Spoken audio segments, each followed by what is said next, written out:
गोविंद बोलो हरि गोपाल बोलो, राधा रमण हरि गोविंद बोलो, राधा रमण हरि गोविंद बोलो।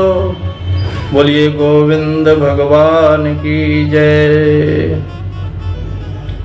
आइए अपने चित्त को वहीं ले चलें जहां आप कथा श्रवण कर रहे हैं। भगवान शंकर ने अपनी जटा से वीरभद्र को पैदा किया। वीरभद्र ने कहा है क्या करें भगवान, आज्ञा दीजिए।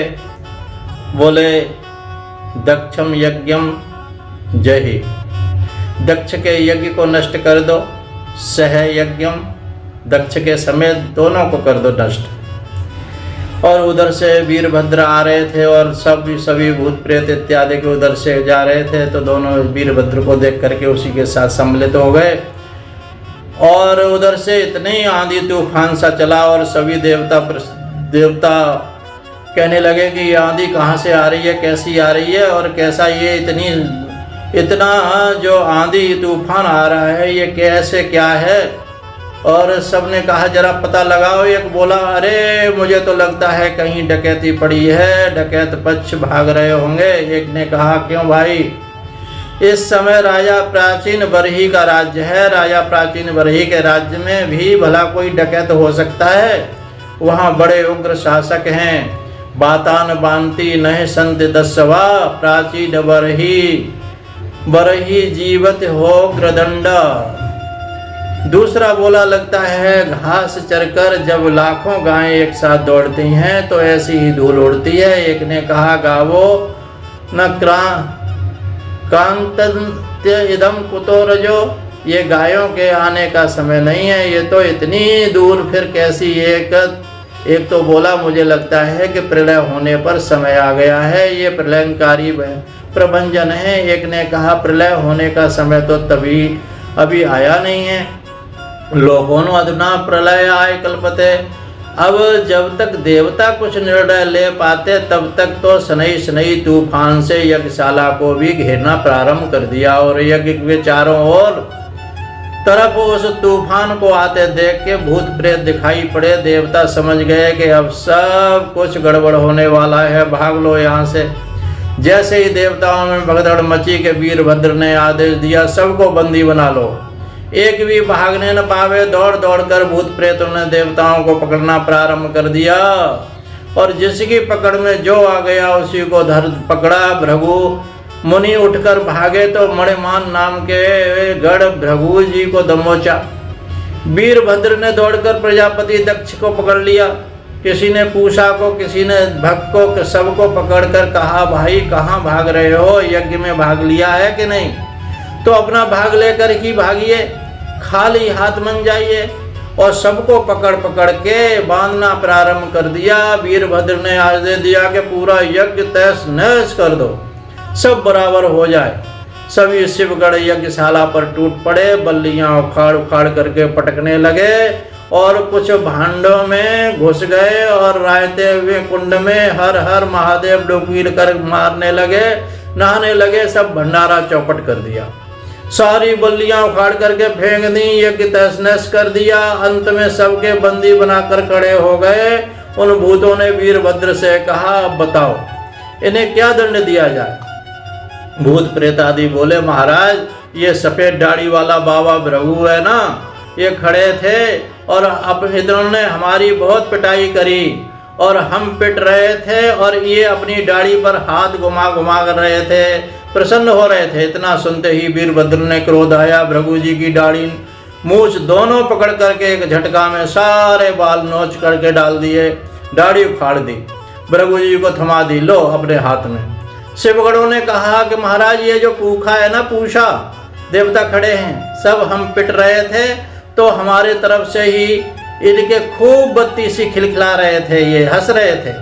सुनते ही वीरभद्र ने एक मुक्का ऐसा मारा, मुंह से सारी बत्ती सी बाहर टूट कर गिर पड़ी, पूरा वेदांती बना दिया।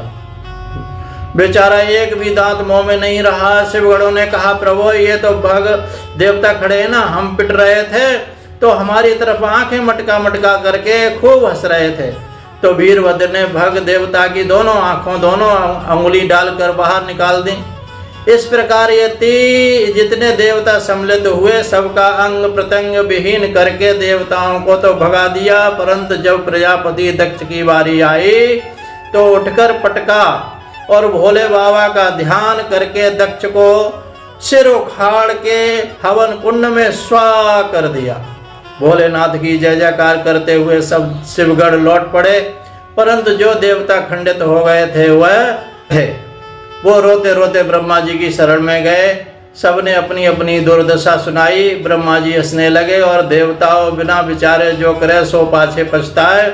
उस यज्ञ में भाग तो हमें भी परोसा गया था, पर हम तो नहीं गए। जहाँ भगवान शिव का अपमान होगा वह हम कैसे जा सकते हैं। भगवान नारायण का भी भाग था, पर नारायण भी नहीं गए। तो जब हम तीनों ही नहीं गए तो तुम क्यों चले गए? तुमने विचार क्यों नहीं किया? तुमने शिव का अपराध किया है, उन्हीं की शरण में जाओ और वह ही ठीक करेंगे, और घबराओ मत, मैं तुम्हारे साथ चलता हूँ। भगवान भोलेनाथ छड़े रुष्टा छड़े तुष्टा, रुष्टा तुष्टा छड़े छड़े इतनी जल्दी नाराज होते हैं उतनी जल्दी प्रसन्न भी हो जाते हैं। वे आशुतोष हैं। सब देवताओं को लेकर ब्रह्मा जी पधारे। जैसे ही ब्रह्मा जी कैलाश पर्वत पर आए तो देखा कि भोलेनाथ एक विशाल बरगद के नीचे विराजमान हैं। देवताओं ने दूर से भोलेनाथ के उस विचित्र वैराग्य स्वरूप का दर्शन किया। ब्रह्मा जी बोले, महाराज आप ही वहां पर पधारिए।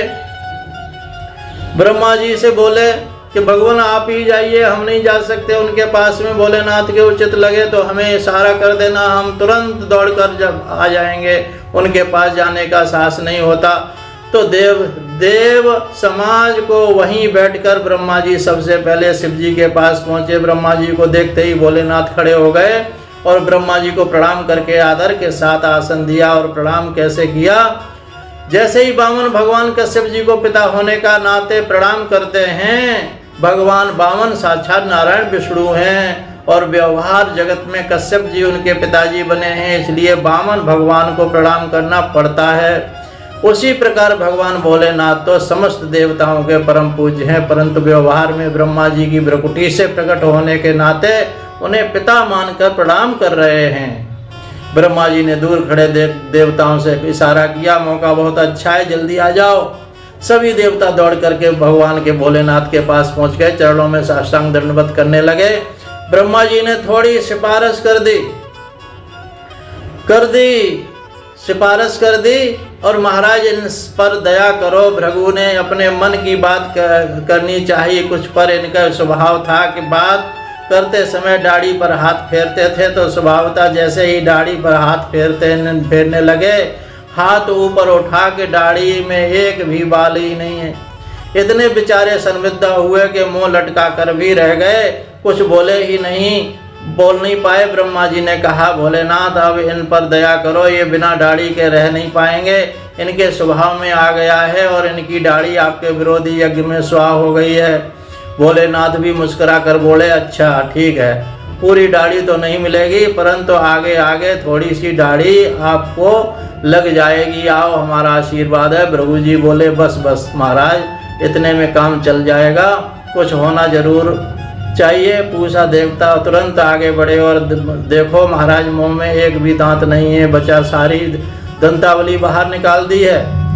कैसे भोजन करूंगा? भोलेनाथ ने कहा, सत्तू घोल करके पियो, दांतों की कोई जरूरत ही नहीं पड़ेगी, पिष्टभुक बन जाओ बस। भग देवता ने कहा, देखो आंखें फोड़ दी हैं, मैं तो अंधा हो गया हूँ। भगवान भोलेनाथ ने कहा, तुम मित्र देवता की दृष्टि से देख सकोगे। इस प्रकार के समस्त देवताओं को स्वस्थ करते हुए सब भोलेनाथ थोड़े से अनुकूल दिखाई पड़े। तब देवताओं ने कहा, सरकार चलकर उस यज्ञ को भी सफल कर दीजिए। भोलेनाथ ने कहा, यज्ञ में भाग तो मिलने वाला है नहीं, हम जाकर करेंगे क्या? सारे देवता एक स्वर में बोले।